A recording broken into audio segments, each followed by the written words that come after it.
बैठे हम लोग सब, है ना, ये इसलिए कि जब तक हम लोग के गांव में समाज में तब तक बच्चों को पढ़ाएंगे नहीं, हमारा समाज हमारा घर परिवार नहीं बदलेगा। लेकिन जैसे जो बड़े घर के लोग हैं या अमीर घर के परिवार है, वो तो अपने बच्चों को कहीं भी पढ़ा देते हैं। जो गरीब घर के हैं, इतने गरीब कि जिसके पास कॉपी और किताब भी वो खरीद नहीं सकता, महीना फीस नहीं दे सकता, या जिनके माता पिता नहीं है, इन बच्चों का जिम्मेदारी कौन उठाए? ऐसे समाज में लोग हैं लेकिन बहुत कम पहुंच पाते हैं। तो इन बच्चों का हम लोग ये सोच रहे कि हम लोग का ये विचार है कि जहाँ तक हम लोग सक्षम हो पाएंगे वहाँ तक उसको पढ़ाने का काम, कॉपी हो, किताब हो या महीना फीस हो, वहाँ तक मतलब जहाँ तक हम लोग सक्षम हो पाएंगे वहाँ तक उसको पढ़ाने का काम जो है ना वो कर पाएंगे। अगर हमारे समाज में आप लोग के घर भी आप पुरुष या आप लोग के घर में कोई ऐसा बच्चा हो जिनके माता पिता ना हो, या तो वो कॉपी किताब एकदम खरीद नहीं सकता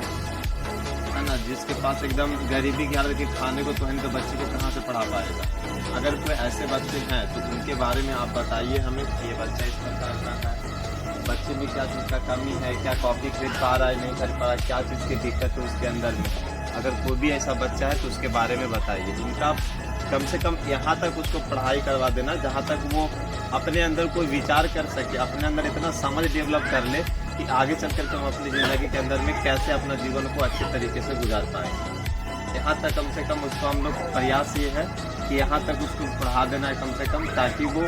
अपना ज़िंदगी का विचार खुद से कर सके, दूसरे पर डिपेंड ना हो कि हम अपनी ज़िंदगी को कैसे जिए। अगर कोई भी बच्चा कहीं भी वो पढ़ता हो, है ना, ये नहीं कि सिर्फ मेरे पास है, किसी भी कोचिंग में कहीं भी अगर वो पढ़ता हो, अगर वो महीना फीस नहीं दे पा, जैसे कई बार ऐसा होता है कि महीना फीस नहीं दिया तो उसका टीचर जो होते हैं या स्कूल जो होता है उसको वापस घुमा देता है कि तुम पैसा लेकर आना तब पढ़ने के लिए आना। तो हो सकता है कि वहाँ पे जाकर के जहाँ आपका बच्चा पढ़ रहा है वहाँ जाकर के हम बात करें और उसका फीस हम देने का काम करेंगे, है ना, कॉपी किताब जो होगा वो उपलब्ध करवाने का काम करेंगे। वो भी ऐसा बता कि बहुत सारे ऐसे बच्चे होते हैं, है ना, जिनके पास माता पिता तो हैं, घर परिवार सब कुछ है, लेकिन बच्चा बेचारा जो है पढ़ नहीं पा रहा। तो थोड़ा सा समाज का अगर प्रभाव पड़ेगा और आपका प्रभाव पड़ेगा, हम लोग का थोड़ा सा विचार का प्रभाव पड़ेगा, तो हो सकता है उसके अंदर में कुछ ना कुछ प्रभाव पड़े और पढ़ना शुरू करे। अभी तो वो बचपना के अंदर में है, तो बचपना में सबको लगता है कि पढ़ाई जो है ना बहुत झंझट वाली चीज़ है,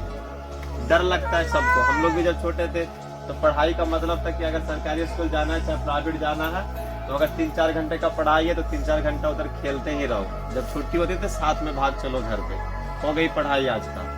है ना। तो बचपना है, अभी वो जिम्मेदारी को नहीं समझ पाएगा, लेकिन जब वो 10 से 12, 13, 14 साल में पहुंचेगा तो खुद ही समझ सकेगा वो कि पढ़ाई क्या चीज़ होती है, हमें शिक्षा से क्या हो पाएगा क्या नहीं।